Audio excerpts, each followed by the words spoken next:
Hello दोस्तों। तो आज का जो वीडियो लेके आए हैं, अब मुझे ऐसा लगता है कि अब हम लोग एक सीक्वेंस पकड़ लिए हैं कि कैसे कैसे आगे। जैसे पहले हम लोग देखे कि रिजल्ट कैसे कितना पड़ा रहा है कट ऑफ, फिर उसका जो है आगे किस किस तरीके से तैयारी करना है, तो कुछ है कितना पर मतलब कितना तरह का मेंस होगा उसमें, ये सब मैं डिटेल करते चल रहा हूँ, ठीक है ना।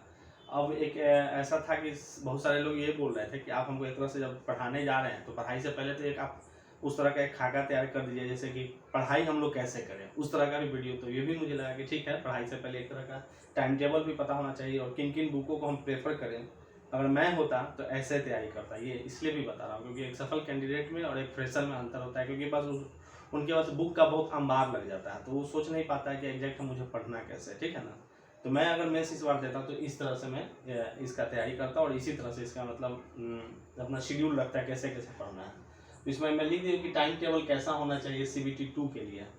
तो सबसे पहले जब कोई तैयारी अगर करना है तो उसका तो सिलेबस मुझे पता होना चाहिए कि भाई उसमें सिलेबस में कैसा पूछेगा, किस किस चीज़ से कितना सवाल पूछा जाएगा, ठीक है ना। तो ये सिलेबस आप देख लीजिएगा, मेंस में जो CBT 2 में पूछा जाएगा वो जनरल अवेयरनेस का 50 सवाल रहेगा, मैथमेटिक्स में 35 और रीजनिंग में 35, ऑलमोस्ट पूरा 120 सवाल होगा, ठीक है। आज एक लड़का मुझे कमेंट किया कि सर आपका जो 120 में कितना नंबर बनाए थे, तो हमको याद है कि हम 112 अटेम्प्ट किए थे, जिसमें कि मुझे काट छाट के लगभग 95 के आसपास मेरा सही था। तो उस हिसाब से आप भी अपना रेशियो लगा सकते हैं। लेकिन इस बार हम बता रहे हैं कि फिर मेंस का भी कट ऑफ कम जाएगा, इसलिए क्या कि इस बार जो है इंटर लेवल और ग्रेजुएट लेवल का एग्जामिनेशन एक साथ हो रहा है। इस चीज़ को हमेशा ध्यान में रखिएगा, ठीक है ना। उसी से ऊपर नीचे आप 10-5 कर सकते हैं। और टाइम ड्यूरेशन आपका रहेगा 90 मिनट्स का, तो 1.5 घंटा में आपको इतना सवाल सॉल्व करना है। तो आप क्वेश्चन को चुराना कैसे है, मतलब जैसे चुराने का मतलब ये हुआ कि हमको उसको अचीव कैसे कर लेना, ज़्यादा कम समय में ज़्यादा आउटपुट देना है। तो अब देखिए ये 2 सेक्टर हैं, इसमें मार्क्स तो बहुत अच्छे आ जाते हैं, बात सही है। लेकिन अब इसमें तो समय लगाना पड़ेगा मैथमेटिक्स और रीजनिंग के लिए, ठीक है ना। तो जिन बच्चों के अगर रीजनिंग इंग्लिश GK अच्छे हैं जो कि 50 मार्क्स के हैं, और ये आप मतलब अगर आप उसका आपके एग्जाम में अच्छा चला जाएगा तो हो सकता है कि मुझे आप 10 मिनट में ये 50 सवाल को कर लेंगे, 10 या 15 मिनट हार्डली। तो फिर भी आपके पास 1.25 घंटा का समय आपके पास बच जाएगा, जो कि मैथ और रीजनिंग। तो मेरा जो रहता है कि ज़्यादा GK जो है, मैथ रीजनिंग तो बनाने का चीज़ है, जिसको आ रहा है वो तो अभी बस रिवीजन करेगा और ब्रशअप करते जाएगा तो उसका मैथ रीजनिंग कंप्लीट हो जाएगा। उसके लिए उसको एक्स्ट्रा एफर्ट लगाने का जरूरत नहीं, एक्स्ट्रा एफर्ट लगाना पड़ेगा आपको GK में, क्योंकि इसका दायरा बहुत सीमित नहीं है, ये बहुत बड़ा दायरा है इसका। इसलिए इसको हम 3-4 भाग में बांट दिए हैं, क्योंकि हम ये मान के चल रहे हैं कि जो आदमी इस बार PT पास करेगा तो उसके अंदर थोड़ा ना थोड़ा तो अच्छा क्षमता है ही जो PT इस बार पास कर जाएगा। क्योंकि बिल्कुल लेमन है तो उसके लिए तो खैर ये स्ट्रेटजी है ही नहीं। जो प्री पास कर जाएंगे और उसको मैं मानता हूँ कि वो थोड़ा GK और मैथ रीजनिंग सब कुछ अच्छे से जान रहे हैं, उनके लिए ये स्ट्रेटजी काम करेगा, ठीक है ना। तो GK में देख लीजिए कि आप सबसे पहले क्या पढ़ेंगे। GK में बहुत सारा कुछ है पढ़ने के लिए, लेकिन उसमें भी हम देखे हैं अगर इस तरह से अगर तैयारी की जाए तो GK को भी आप जल्दी कवर अप कर पाएंगे। उसके पीछे का रीजन क्या है, लूसेंट 2 तरह के होते हैं, एक है लूसेंट ऑब्जेक्टिव और एक है डिस्क्रिप्टिव। तो जो डिस्क्रिप्टिव है उसको पढ़ने के लिए थोड़ा एफर्ट लगाना पड़ता है, लेकिन हम फिर भी बताएंगे डिस्क्रिप्टिव ज़्यादा बेटर है ऑब्जेक्टिव की, क्योंकि उसमें बहुत सारा कलेक्शन एक जगह किया हुआ है। ऑब्जेक्टिव में क्या छाँट छाँट के दिया हुआ है, तो जो जिसको एकदम बेसिक कुछ भी नहीं पता वो ऑब्जेक्टिव पढ़ लेता है। लेकिन मेरा पूरा व्यू रहता है कि आप लूसेंट ऑब्जेक्टिव नहीं बल्कि डिस्क्रिप्टिव पढ़िए, ठीक है ना। दूसरा है, अब देखिए अब आगे एक बेस तो तैयार करना ही है और बार बार ही आपको लूसेंट का बुक को पढ़ना चाहिए, बहुत कम नहीं है, बहुत गागर में सागर है लूसेंट का जो डिस्क्रिप्टिव वाली बुक है, ब्लू वाली चौली वाली। तो उस बुक को अगर आप पढ़ेंगे तो आपको लगेगा कि हम मतलब बहुत पतला है, इससे कैसे कवर हो जाएगा, लेकिन नहीं, 70% ऑलमोस्ट GK हर एक एग्जाम में उसी से पूछे जाते हैं। क्लरिकल कैडर के लोग पढ़ता नहीं है उसको बार बार, लोग को लगता है कि इससे बाहर पूछे हुआ, लेकिन बाद में उसको एनालाइज होता है कि नहीं, सारा सवाल जो है लूसेंट से पूछे हुआ है।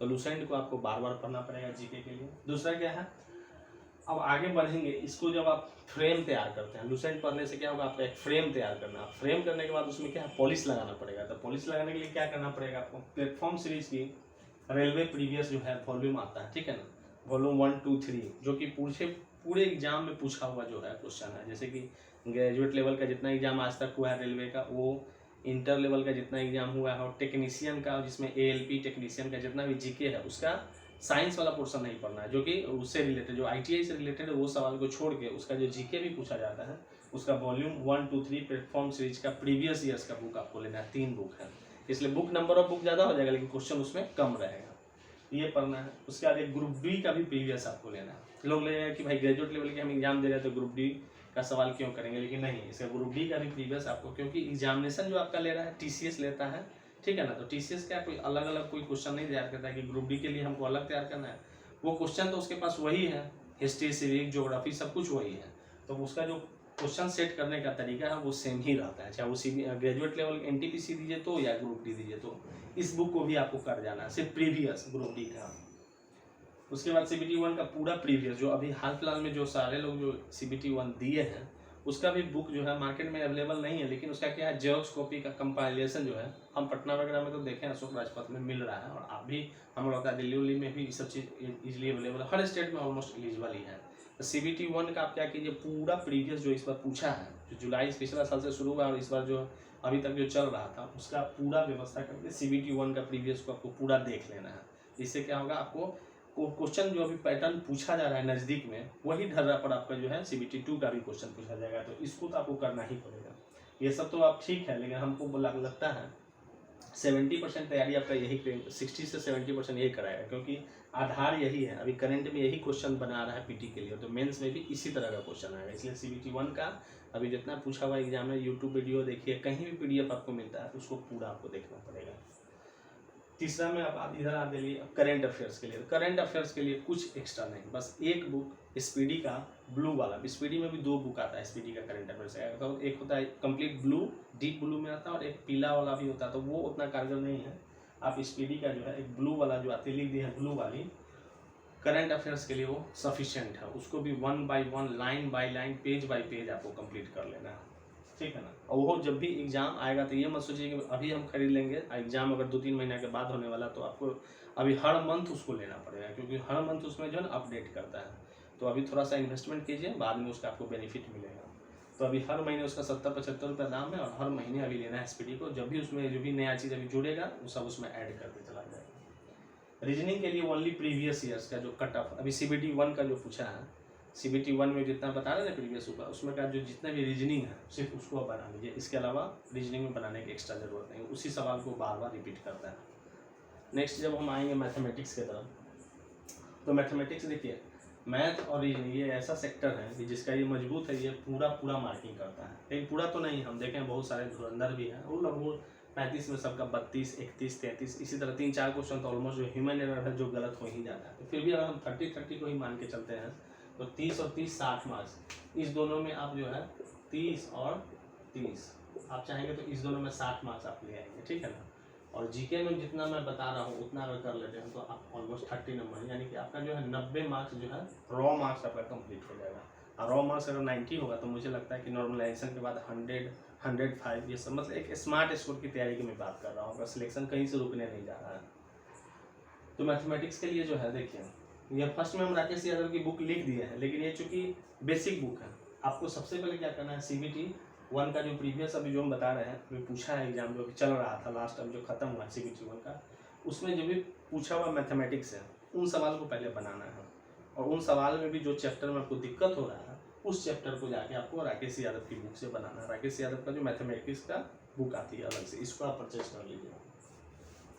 और ये दोनों जब आप कंप्लीट कर लेंगे कि जो भी धर्रा पूछ रहा है CBT 1 का जो पूछा है एग्जाम, वो मैथमेटिक्स पर आप कमांड अगर कर लेते हैं और राकेश यादव की बुक से मदद लेके, तब आप क्या करेंगे, प्लेटफॉर्म सीरीज का एक जगह किया हुआ रेलवे का पूरा प्रीवियस मैथमेटिक्स को एक जगह, ये तो है ना भाई, ये जब आप लेंगे 1, 2, 3 तो इसमें तो मैथ, रीजनिंग और जीके तीनों कंपाइल किया हुआ रहेगा, तो उससे तो आपको बना लेना है। लेकिन एक मैथ जब पूरा बना लीजिएगा तो क्या कीजिएगा, इस दोनों को बनाने के बाद फिर से मैथमेटिक्स का एक प्लेटफॉर्म सीरीज का कंप्लीट मैथमेटिक्स एक जगह है, तो वो बनाने में से आपको क्या होगा ना कि पूरा मैथ जो है ना पूरा आपका खाका तैयार हो जाएगा कि किस किस तरह से रेलवे आज तक मैथ पूछ रहा है, अभी CBT 1 में कैसा मैथ पूछ रहा है, क्योंकि आप अभी आप चाहिएगा हम चैप्टर वाइज जाके और एग्जाम निकालें, कभी जीवन में नहीं निकलने वाला है।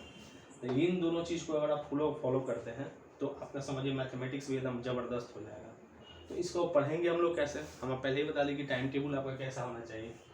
तो ये हम मॉर्निंग में लेंगे कि अगर आप जीके जो होता है ना, सुबह में आप जब सो के उठते हैं एक लंबा 8 घंटा जब नींद लेके, तो आपको क्या होता है ना, रटने का इच्छा उसी समय करेगा। दोपहर में पढ़ने जाइएगा तो आपको नींद लगेगा।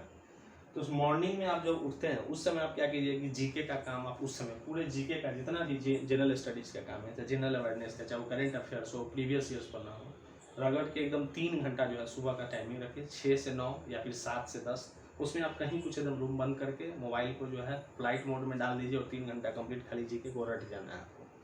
और दोपहर में क्या काम करना है, जिस समय सोने का लोग का टाइम है, जिस मन जो है आलस जैसा होने लगता है, दोपहर में बैठिए 1-2 बजे से, तो फिर आप मैथमेटिक्स उस समय बना सकते हैं, ठीक है ना। तो इससे क्या होगा, आपका नींद भी नहीं निकलेगा और समय का यूटिलाइजेशन हो जाएगा। और शाम में फिर आप क्या कीजिए, शाम में आप इसको जो है इस वीडियो को करेंट अफेयर्स को आप शाम में पढ़ सकते हैं और उसी समय रीजनिंग बनाइए।